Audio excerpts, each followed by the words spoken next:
What's up, y'all? I'm Alan Hand, the Lawn Care Nut. Thanks for coming back for yet another week. So welcome to, oh man, it's just a gloomy day here in Florida. It actually reminds me of like those gloomy gray days that we would have in the Midwest that would last for like months and months. We're having one of those here today in Florida. The good news is it's like, I don't know, 63 degrees, so it's not super cold out. And of course, I'm wearing my sunglasses still, even though I don't need them, because I need to hide my Dog the Bounty Hunter eyes. Anyway, we have been unseasonably cool for South Florida here. We've gotten some days into the 40s, actually a lot of nights, I mean, into the 40s, and it's really, my lawn's not checking out, but it's kind of checking out, so anyway, bleh. But I did want to deliver some content to you guys, as I had been promising. I was hoping to deliver sunny content to you, but again, that's not going to happen today. But I am going to deliver some stuff to you. I'm actually going to go ahead and fertilize all my palms right now. I'm probably 6 weeks behind where I should be on this, but that's okay because we're going to start on a warming trend here in another 3 or 4 weeks anyway. For sure we are. And so with that, I want to get some nutrients into the roots. That way, when they start pushing off in the spring, they'll be ready to go. And so with that, we'll get a tip on actually how to fertilize trees, because even though I'm doing palms, a lot of this is still going to transfer no matter what kind of trees you have. I'm going to do potted plants as well. But the first thing we need to do is measure our diameter at breast height, or DBH, of the trees, because that is what's going to dictate how much actually goes into the root zone. So with that, let's get started.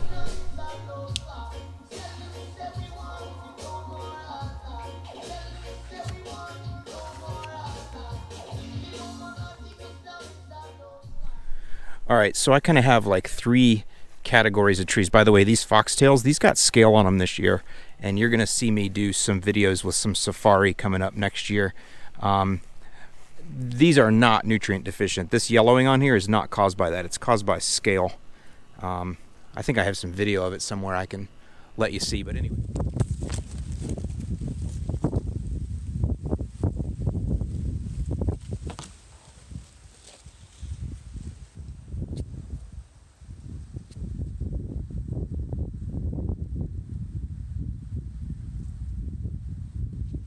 But anyway, the 3 categories of trees we have are these, my foxtails, and these are just, you know, single trunk. And then I have Phoenix Robolini. I got a bunch of these around. These are multi-stemmed, so these will be measured a little bit differently here. And then I have Auricas, which are clump palms. These will be measured even a little bit differently from those. So those are the kind of different categories we're going to face. And even if you don't have palms, you would face very, very similar categories when you need to calculate DBH to understand how much fert you need to get in. You can also see I've been neglecting my weeding duties. Having people here for the holidays and stuff is my excuse, but man, I need to get in here and get to work. Oh, this is just terrible. This is another reason why when you set out to do one job, you usually end up doing a couple jobs. I can't, in good conscience, fertilize these without first cleaning all this crap out under here. So this might be a couple-day job. It's all right with me, though. Nothing but fun, baby. Why not? It's raining now, so these are getting some water. We'll see if anything happens to them. Look at that hydrotane right there. Still going strong. 901 green start, still going strong. 901 green start, still okay. Milo. It's a corpse with some living arms and control. Okay, now we have 2 products that we're using here. Now, we have an actual tree shrub and palm pack that you can get, link in the description below, that's got RGS in it and some humic 12 as well. But today, the application I'm gonna be doing, because I'm behind, is I'm gonna be doing 402 FloraGreene and 002 MicroGreene stack, and I'm gonna put that in the base of each one of my palms. So I'll kind of give you the idea, and you can do this at any time during the year. Of course, unless the ground is frozen, you can't do it. As far as if you have palms, this is like a once every 6 to 8 weeks application. 8 weeks is probably gonna be just fine. Mine were actually severely damaged last year in winter. I'll show you here some clips of what they look like, especially the Auricas got hammered. I think I got some video of the foxtails. They got hammered pretty bad. The foxtail in the front really got hammered. So I was really hitting these pretty hard. I was actually hitting them every 5 weeks with the FloraGreene, and then I would put in some MicroGreene here and there, as well as RGS and humic 12, pretty heavy. Check the label rates. It's all there for you. It's all on the label. Everything's there for you. But for me, I'm gonna go ahead and use these rates here. All right, so we have 2 things, and what you want to realize is with both of these are what I would call a complete product, and that is a complete product when I say the way that John Perry calls a complete product, and that is that they both have humic acid, but they also have the cold water kelp. So you'll notice that with the MicroGreene, it's 2% cold water kelp and 8% humic acid. And then the FloraGreene is also 2% cold water kelp and 8% humic acid. Now, everything John Perry makes has humic acid in it, but 8% is pretty much the top end of what you're gonna see. And then the cold water kelp is not in everything, but it is in both of these products. So, you know, that's going to stimulate root growth. It's not going to cause any kind of flush of growth or anything like that. What we want to do is we just want to be careful we don't over apply, because both also have iron in them. But, you know, I need the other things. I especially need the manganese here for my palms. So with that, what we're going to do is we're going to stay at the regular recommended rate here, which is 1 ounce per caliper inch for the FloraGreene. And then what we're going to do, there isn't necessarily a caliper inch calculation here, but they do have trees and shrubs, you know, 4 to 8 ounces per thousand. What we're going to do is we're going to do 1/4 ounce per caliper inch of the microgreen. So that way we are 1/4 the amount of micro to flora. That's kind of the idea there. All right, so the first thing you're going to need is a length of string. Now you can get a DBH tape, but you know, a homeowner doesn't need one. The other thing is you only have to do this process once a year. They're not going to grow that fast that they need to be remeasured that often. Maybe even once every 2 years, really, but once a year just for purposes of tracking. And then the other thing is, you know, these three were all planted at the same time, so they're all going to be similar. So what I'm going to do is I'm going to measure all three and just take an average. I'm not going to do them individually that way. So either way, diameter at breast height. Everyone's breast height is going to be a little bit different, but you know, if you're a short fella, you use shoulder height. If you're a tall fella, maybe you use breast height. But anyway, just take a quick measurement.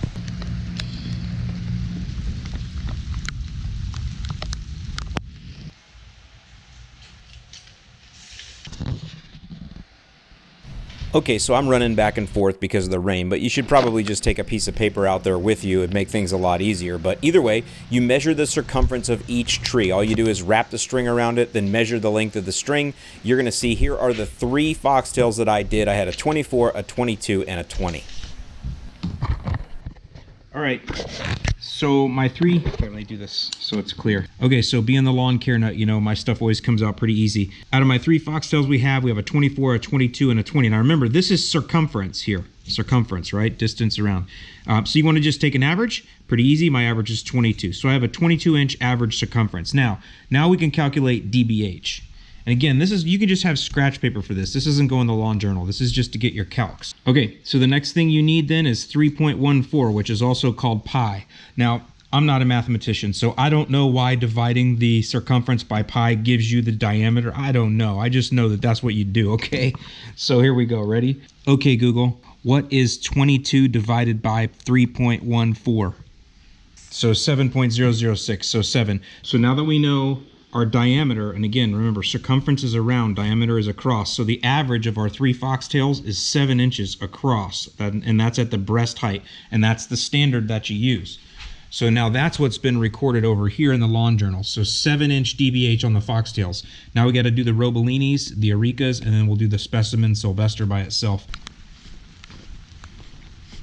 Let me show you how to do a clumper. Let me show you how to do a 3 clump like this. Okay, so the way you're going to do a 3 clumper is you're going to take the fattest one and take its circumference, and then the other 2 you're going to take half of their circumference and add all 3 together.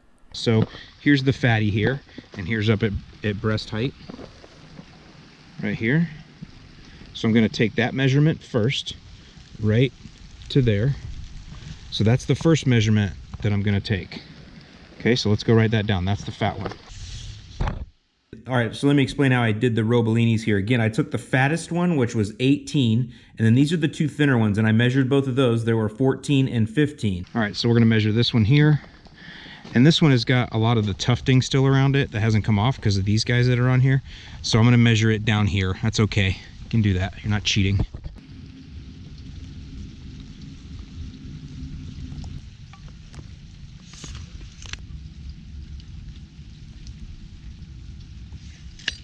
But remember, you're only taking half of the other 2 because they have a shared root system. So that's why we have half, half, and 1. So we had 18, and then we had a 14 for this one, so we took half, which is 7, and then we had a 15 for this one, which is 7.5 is half. So 18 plus 7 plus 7.5 is 32.5 total circumference going by the method that we're using here.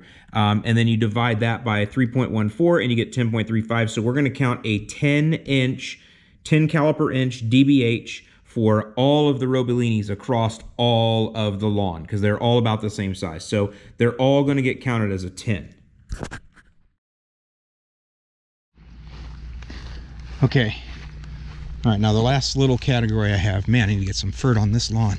Now the last little category that I have here are the areca palms, and I just treat them all the same. Now, there's no diameter at breast height here. You're gonna see these are major clumping palms here. Boy, they need it too. They were looking good. See how they're turning yellow? That's how you know they definitely need it. They need micros and macros. So again, I'm behind on this. These are a little better over here. But these got more freeze damage, so I was hitting them a lot harder.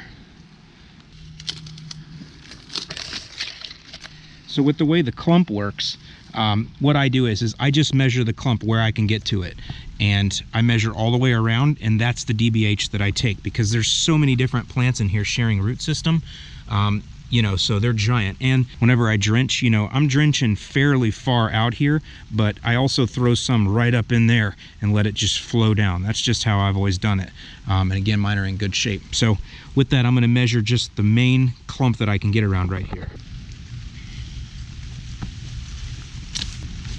Well, it's one full shoelace. That one is going to represent all of them, all the way around. Arecas are not picky. They will drink what you give them, so.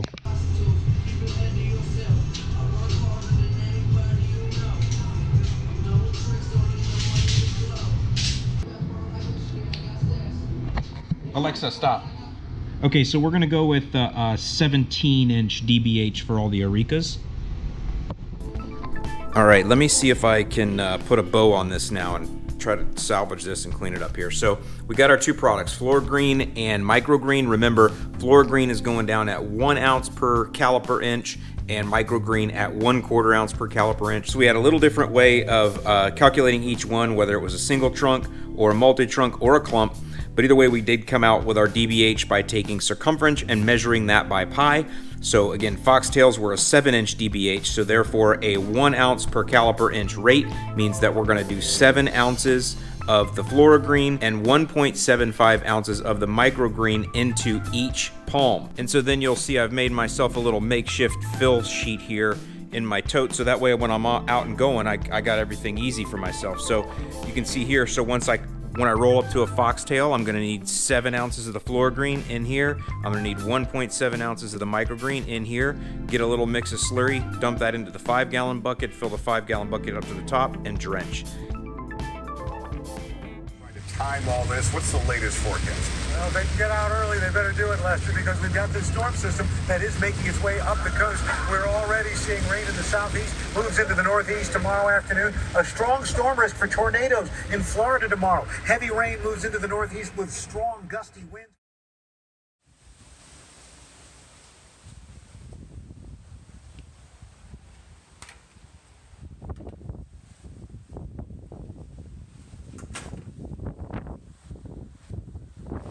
There was like a small break in the weather. The sun came out for like 5 minutes. I'm like, I'm gonna go out and do some pruning.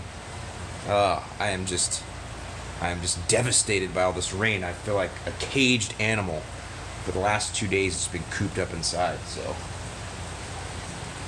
I promise you, if I get any break in the weather, I haven't ferted yet because of all this rain. It just wash out. Hopefully I'll get to that Saturday. We drain fast here, so once it stops, it'll drain in a few hours, and then I can fert. It'll actually be perfect, but I don't know if you can hear. The lawn companies are out. They did the same thing in the neighborhood. Can you hear that blower going? Anyway.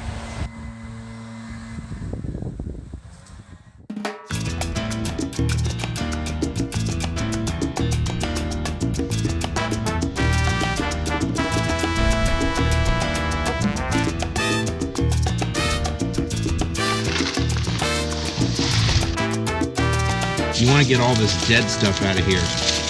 They're kind of self-pruners, but they're kind of not because they grow in clumps. They can't self-prune, so you got to go in and pull this dead stuff out. And that's really mostly what you do.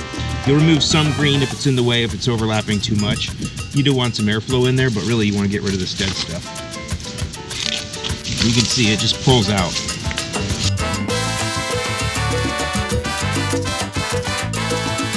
The sun's coming out too, see?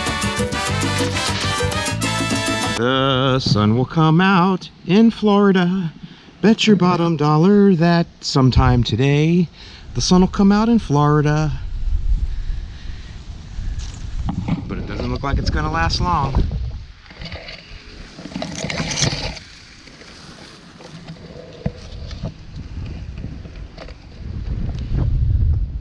Oh man, it's starting to come in.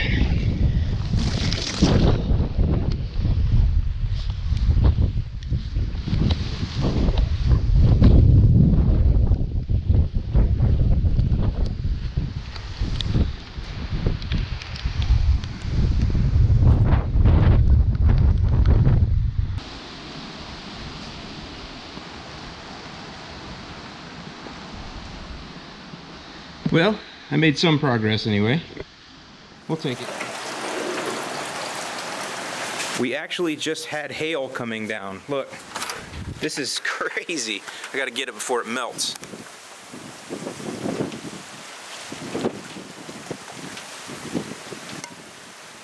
Hail in South Florida. It's crazy. And the sun's still shining, by the way. The sun's shining through over there, and we have a hailstorm. I'm thirsty. When's happy hour? Well, all right. Well, welcome back. So today is, it's now Saturday morning, and it's still gray and gloomy and a little bit chilly and a little bit windy, but the rain has passed. So now I can finally get my fertilizing done. So that's what today's gonna be about. I hope that you're enjoying this super long video. I've been kind of working my way through the week here, so I'm gonna go ahead now and just fertilize all the plants. Now, actually I'm gonna do all my potted plants first, and we'll talk a little bit about that now. Also, I did get all my pruning done, and look, check this out. These are sago palms, and they also have scale on them.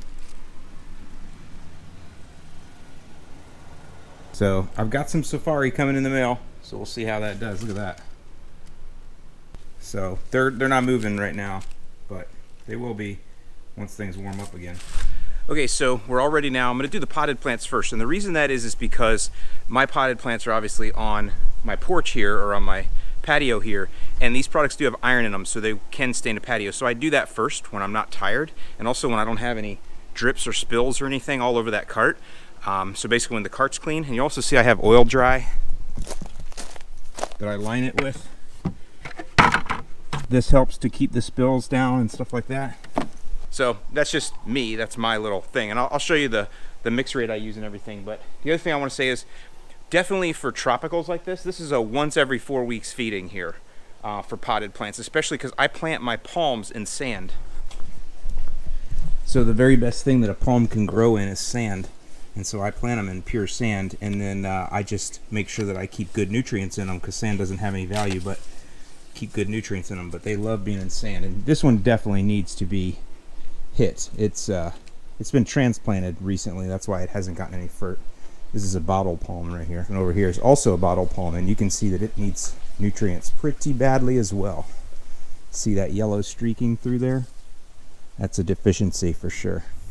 We got 2 new fronds coming up. We need to make sure we got them plenty of nutrients, but again, you can see same thing planted in sand here.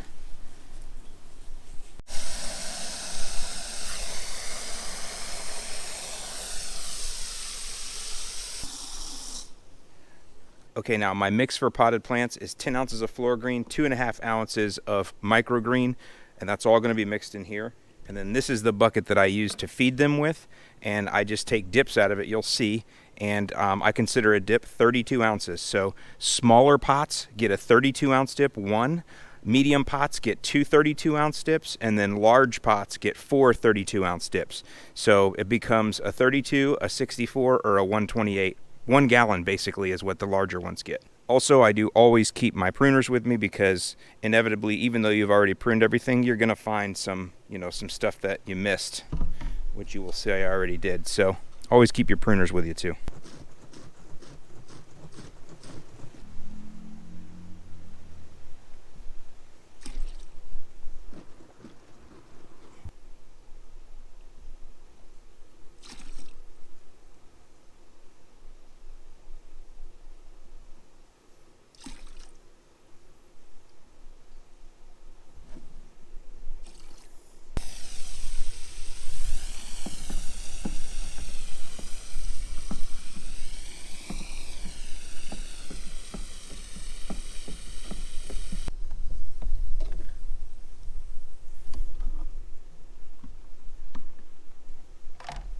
Now we want to avoid drips, so here's how I do that, because you'll see in a second the patio is right behind us back here. So what I do is, to avoid drips when I'm doing my travels, is I do my dip here like this, and I measure out my 32, and then I pour it into this one. Okay, so now I got a 32-ounce dip that's ready for a small pot. Now the other thing is, typically I would want to water these first. This is a hibiscus, and you know, it's cold, so it's kind of in dormancy. You did see it had one flower on it earlier, but anyway, I would typically want to water these first. Not heavily, but you don't want them to be dry, because what can happen is, you've seen this with potted plants, is all the stuff can run down the sides off of dry soil. So I want to make sure the soil's wet, but it's been raining, so we're fine. But again, a little bit of water beforehand is good.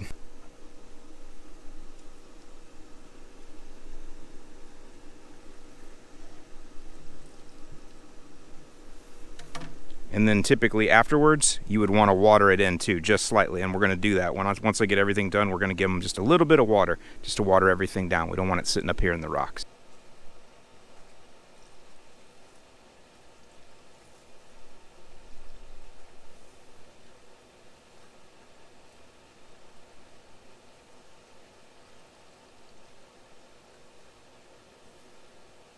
Now again, if you wanted to, you could pull the cart over and across, but I don't like taking a chance. Even though I've got that cart there as containment for sure, I just don't want to take a chance on any drips getting on over here. I did a video on how to clean off the iron stains if they do happen, but you'll see I learned my lesson with some other micronutrients. Oh, it's been a year and a half now. Look at those spots. Those are not from Next Products. That's from something else I used, but I learned my lesson, so I'm super careful now. Okay.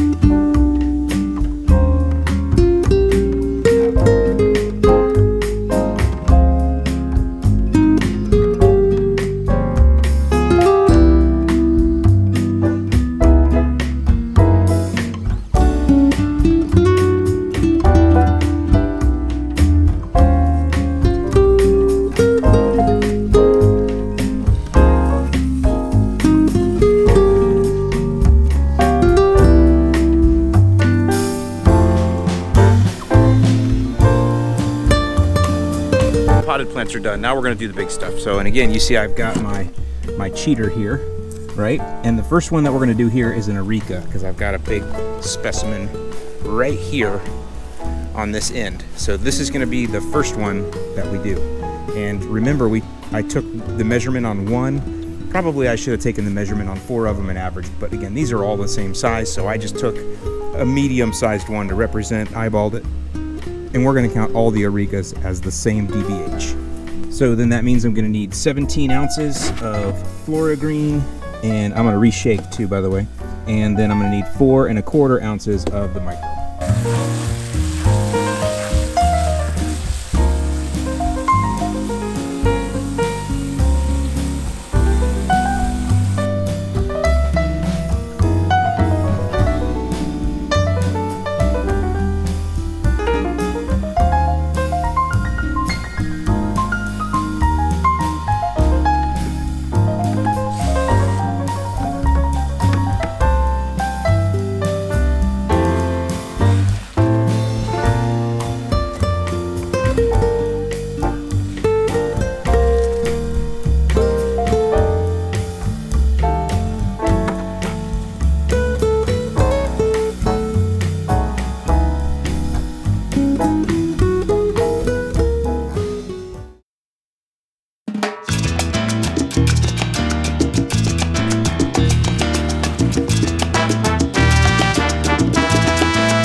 Well, there you go, guys. There's pretty much my entire week, and as you can see, we're ending the week here on a beautiful Sunday with some beautiful flowing, glowing sunshine. So I always promised you guys up north that I would bring you as much sunshine as I could until the spring happened where you are, so I'm really hoping that these help to brighten your day. And I wanted to just clarify one thing. You've seen some of the arekas were pretty yellow. And when I say I'm 8 weeks behind where I should be, that means I'm 2 feedings behind basically, because you feed once every 8 weeks. So this was a good thing for me to get done, something I needed to get done. And you know, it's one of those things you're not going to see an immediate result with it, but over time, making sure that you properly fertilize your trees and shrubs, especially palm trees. They are so needy. You will definitely see the results over time, and that leaves you feeling accomplished after doing something like this. So I encourage you, if you haven't, fed your trees and shrubs before, no matter where you live, you can use the same philosophy, same principles. It's something that you should definitely do to make sure you keep everything growing healthy. Now, with that, I realize this is the last video I'll be uploading here before Christmas. So with that, I would like to wish all of you a very Merry Christmas and hope you have a joyous and peaceful holiday season. With that, I'm Alan Hain, the Lawn Care Nut. Thanks for watching, and I'll see you in the lawn.